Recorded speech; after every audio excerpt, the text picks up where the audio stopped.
Tennis ball. The way I understand things, it's like this. We live on a lonely ball called Earth, and humans have basically been throwing it against the wall for so long that the poor old ball is falling apart. It's like me with a tennis ball, chewing away until it's nothing but pieces of slimy rubber that taste like, well, slimy rubber. And that means there aren't as many places left for wild animals. Seems there are good zoos and good sanctuaries and bad sanctuaries, just like there are good dog families and bad dog families. The good places are trying to keep the wild species healthy and safe. They don't want endangered animals to go away forever. They also don't want the earth to turn into a slimy, dilapidated tennis ball. Although honestly, slimy rubber doesn't taste half bad. You should try it sometime. The thing is, I would give anything to see my dear pal Ivan deep in the jungles of Africa, where he was born, or to see Ruby running across the savannah with a herd of elephants, her big old ears flapping in the wind. I'd give up a mile-high pile of bacon cheeseburgers to see that happen. I really would. But that ain't happening. I get that. And so do they. When you're an animal, it helps to be a realist. 2. Dream. This morning, I wake up in my cozy bed way too early for Julia to make me breakfast. She and her mom and dad are asleep, and even the guinea pigs are silent. My belly grumbles, and once again I curse my thumblessness. Humans are one big design flaw. The inferior noses, the inscrutable humdrum rumps, and don't get me started on their ahem odor. But the opposable thumb idea? Yeah, that was a nice upgrade. The cans I could open, the doorknobs I could conquer. Anyways, I feel worried. Off. Worry's a waste of time, and it doesn't fit with my tough guy act. But sometimes I can't seem to help myself. Before I woke up, I had been dreaming about Ivan and Ruby and Stella. It wasn't a nice dream, a fun and run toe twitcher. Nope, this one was a nightmare, a bad one. We were swimming off of us in a black, raging river. For some reason, I was in the lead, and I kept looking back, telling them I was going to save them. Me, save them. Two elephants and a gorilla. As I paddled like that, their voices faded. I looked behind me, and they'd vanished. And then I heard it, a faint bark. That bark. I woke up then, like I always do. I did an all-over shake, trying to toss off the stench of the nightmare that clung to me like shampoo after a bath. I told myself to chill, get a grip, stop worrying about nothing. And yet some primitive part of my brain, a wolf in me, maybe, is on edge. A lot can go wrong in the moment left to chance, the blink of an eye, the bounce of a bone. There are so many ways the world can find to fail you. The smell of a storm. By the time everyone else wakes up, I've calmed down, but the wind outside sure hasn't. It's an early fall Saturday, gusty with scraps of sun, clouds bouncing off each other like bunnies in a basket, messages on the wind pouring in from everywhere, from dogs making their daily rounds, from feral cats, from anxious raccoons. Basically, everybody is asking the same thing. What is the deal with the weather today? I already know. Weather Channel was on last night with a screen full of big white cotton candy looking swirls. Julia's dad, George, has already taped up several windows. Sarah, her mom, packed an emergency bag just in case we had to evacuate. Another hurricane is on its way, third this season. Not as big as the last couple, but slow moving. I've seen the routine. I know the ropes. Once breakfast is done, I sit on the couch in the living room waiting impatiently for Julia to come home so she can take me on our daily stroll. She has a dog walking service, and she's out walking other dogs. I get my own private walk because she's my own private girl. I can practically taste the storm coming through the open window, the back of my throat tingle, the metallic edge, the fizzy energy. But it's more than that. It's as if the air is up to no good, sneaking up on the world and looking for trouble. On the poetry of stink. Of course, not everybody can smell what I'm smelling. My nose is a zillion times more powerful than a human's. Dogs are experts at odor, students of stink. We analyze the air the way humans read poetry, searching for invisible truths. We don't just smell the good and bad stuff that people notice with their substandard schnozzes.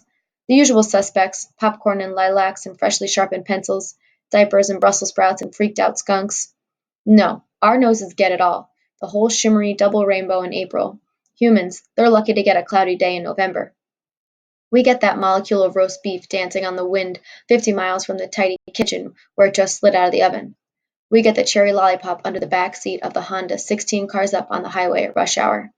We get things humans can't even dream of getting. We're the ones who find out the miracle earthquake baby cuddled in her crib under tons of rubble. We're the ones who find the lost hikers in the wilderness after a quick whiff of a sweaty sock. We can even tell when someone's sick. We can smell seizures and cancer and migraines and headaches. Try getting your guinea pig to do that. We smell feelings too. Sad has a sharp scent with an undertone of sweetness. Sad smells like being lost in a winter forest as the sun goes down. And happy? Happy is the best, but there's a touch of wistfulness around the edges. Happy smells like bacon ice cream served up in an expensive leather shoe. You're going to love every minute of it, but you know it won't last forever. The news. Sometimes when Julie and I go for walks, I'll break at a corner. Corners are the best for fresh news. And she'll tug and say, "Come on, Bob, there's nothing there." Oh, but there is. Here's the thing about poop and pee. I get that humans are not into them. I see the bathroom doors shut tight, the embarrassed, downcast gazes. You guys are totally missing out. There's a whole lot of info hiding under your average pee mail. When dog goes when dogs want to share the latest gossip, we just wait until nature calls. You'd be amazed what we can learn during a quick bathroom break. People read the news, check the TV, browse the web. I linger over a fire hydrant and inhale the whole wide world. My ears, by the way, are almost as remarkable as my nose. I pick up on all kinds of things humans can't hear. What we do with our noses, and our ears, is kind of like a big old knot and loosening it up. Like taking a big old knot and loosening it up, separating out the strands, unbraiding things. People smell a reeking pile of trash in a dumpster. We smell a dollop of cream cheese, a hint of peanut butter, a smattering of Fruit Loops. People hear the roar of a crowd in a stadium.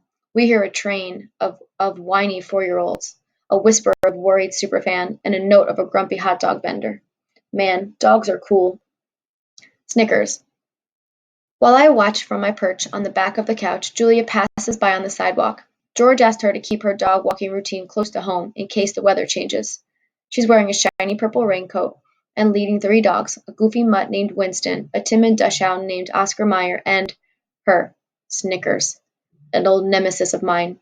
Snickers is a fluffy white poodle with delusions of grandeur, a big, snooty pain in the puffball. Ooh, that pooch drives me crazy. Our mutual dislike goes way back to my early days as a stray. Snickers was a fancy, pampered, sleep on a pink satin pillow kind of gal. Her owner, Mac, ran the mall where I lived with Ivan and Ruby. That's where I first encountered Snickers. She teased me mercilessly, and beneath the fuzzy facade, I always suspected there was a little, I don't know, spark there. Anyways, after the mall closed down, Snickers, being Snickers, landed on her feet. Mac married an older widow lady with more money than sense, and she dotes on the ridiculous poodle. Mac's too lazy to walk Snickers himself, so he hires Julia to do it.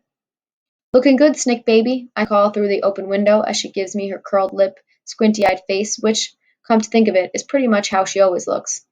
As usual, Snickers is dressed to the max. She's wearing a pink poncho, a sparkly rain hat, and teensy pink boots.